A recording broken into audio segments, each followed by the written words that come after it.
निवडणुका अवघ्या 2 महिन्यांवर आल्यानं सर्वच पक्षांकडून अंतर्गत सर्वे सुरू झाले।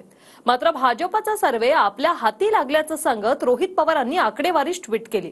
62 ते 67 जागा तर अजित पवारांच्या राष्ट्रवादीला 7 ते 11 जागांचं भाकीत करण्यात आले। पाहूया।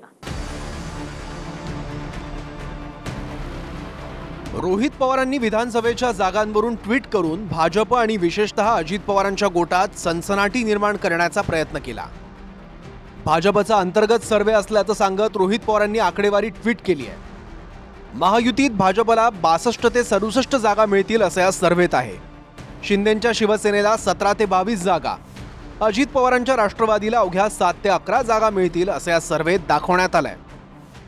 भाजपला 62 ते 67 जागा मिळतील, अजितदादांच्या पक्षाला 7 ते 11 आणि शिंदे साहेबांचा जो पक्ष आहे त्याला 17 ते 22, म्हणजे अजितदादांपेक्षा जरा बरे मिळतील। म्हणजे सगळे मिळून 110, 112च्या 120च्या पुढे काय ते जातील असं वाटत नाही। आणि मग ही चर्चा झाल्यानंतर त्यांना भीती आता असं वाटायला लागली की लोकसभेत जे झालं सुपडासाप झाला महायुतीचा, तसंच आता या विधानसभेच्या इलेक्शनमध्ये होईल का काय असं आहे। त्यांनी 37 दिल्या, केवढं मोठं त्यांचं म्हणजे काय म्हणावं, केवढं मोठं हृदय आहे त्यांचं।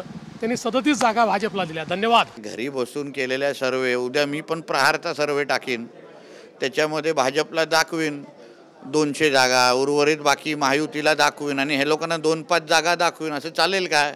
काय असं बालिश गोष्टी करायच्या नसतात। शेवटी तुम्ही पहिल्या टर्मचे आमदार आहात, अजूनपर्यंत दाढी मिशा पण आमदारकीच्या व्यवस्थित आलेल्या नाही आहेत। थोडं मतदारसंघावर लक्ष द्यावं असं मैत्रीचा सल्ला त्यांना देईन। चांगल्या चॅनलने किंवा चांगल्या जे काही सर्वे करणारे एजन्सी आहेत त्यांनी एकनाथ शिंदेला तर मुख्यमंत्री सांगितलेलं आहे। त्यांनी सांगितलं की मुख्यमंत्री म्हणून एकनाथ शिंदेचा चेहरा चालेल, म्हणून आम्ही काही एकदम हुरळून नाही गेलेलो, आम्ही माहिती म्हणून काम करतो। आणि या लोकांनी आपल्या पक्षाचा सर्वे करून सोडणं, ते इतर पक्षाच्या सर्वेवर त्यांचं जास्त लक्ष आहे। म्हणजे आमचं वाटोळं तर होतंय, परंतु तुमचं झालं पाहिजे ही जी काही यांची भावना आहे ना, म्हणून लोक आता यांना जवळ करणार नाहीत। रोहित पवारांनी सर्वेची आकडेवारी ट्विट करताना भाजपनं दादांना एक ऑफर दिल्याचाही आरोप केला। भाजपच्या एका मोठ्या केंद्रीय नेत्याने परवा अजितदारांना काही ठराविक जागा ऑफर केल्या असून अजितदारांनी पवार साहेबांच्या राष्ट्रवादीच्या नेत्यांना मतदारसंघातच रोखण्यासाठी त्यांच्या विरोधात मोठे नेते उभे केले किंवा अपक्ष उभे करण्याची तयारी दाखवली तर 6 ते 7 जागा अतिरिक्त देण्याचीही ऑफर दिली आहे। कर्जत जामखेड संदर्भात तर कुछ भी करके अभी उसे वहीं पे रोको असं सांगितल्यानं कर्जत जामखेडची लढत राज्यात सर्वाधिक लक्षवेधी आणि तेवढीच इंटरेस्टिंग होणार हे नक्की आहे। पण मीही या महाकाय शक्तीसोबत 2 हात करायला सज्ज असून या महायुद्धात कर्जत जामखेडकर स्वाभिमान आणि निष्ठा काय असते ते या महाशक्तीला दाखवून देतील असा विश्वास आहे। ज्या व्यक्तीचं स्वतःच्याच मतदारसंघातलं अस्तित्व धोक्यात आलेलं आहे त्या व्यक्तीच्या वैफल्यग्रस्त बालिश बुद्धीतून अशा प्रकारचे ट्विट येत आहेत। अजितदादांच्या गटाला 10 ते 11 जागा असल्याचं बालिश चाळं करते। साधारणपणे महाराष्ट्रातली जी परिस्थिती आहे, मला असं वाटते त्यावर आपण फोकस केल्यापेक्षा स्वतःच्या मतदारसंघात बसस्टॉपची काय परिस्थिती आहे, रस्त्यांची काय परिस्थिती आहे याची शाश्वती स्वतः आत्मपरीक्षण करून घ्यावी। शेवटी असं ट्विट करून बालिश आपली बुद्धी आहे यावर अधिकृत शिक्कामोर्तब या व्यक्तीने केलंय। विधानसभेच्या निवडणुकीसंदर्भात लोकपोलनंही सर्वे केलाय, ज्यात महाविकास आघाडीला बहुमत मिळेल असं भाकीत करण्यात आलं।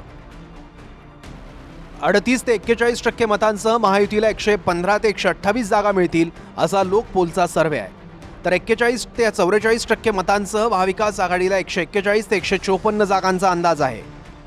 पहिल्या सर्वेपासून आतापर्यंत भाजपवाले थकून गेलेत। वरच्यावर सर्वे करता त्यांची स्थिती काही सुधारत नाहीये, उलट कमी होत आहे। जेवढ्या निवडणुका पुढे जातील तेवढे पुन्हा महायुतीचं अधपतन होताना तुम्हाला दिसेल। महाराष्ट्रातील सर्व रिजनमध्ये महाविकास आघाडीला पूर्णतः लोकांचं पाठबळ आणि लोकांची महाविकास आघाडीच्या पाठीमागे उभं राहण्याची तयारी या सगळ्या सर्वेमधून आहेच, पण प्रत्यक्ष वस्तुस्थिती सुद्धा ती आहे। विधानसभेच्या निवडणुका 2 महिन्यांवर आल्यात, त्यामुळे आणखी अनेक सर्वे आणि आकडेवारी येत राहील। Bureau report, TV9 Marathi.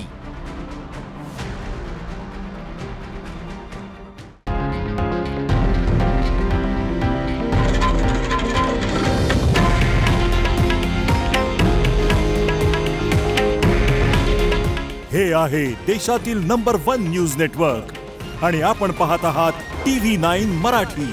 काळजी तुमची, हित महाराष्ट्राचं.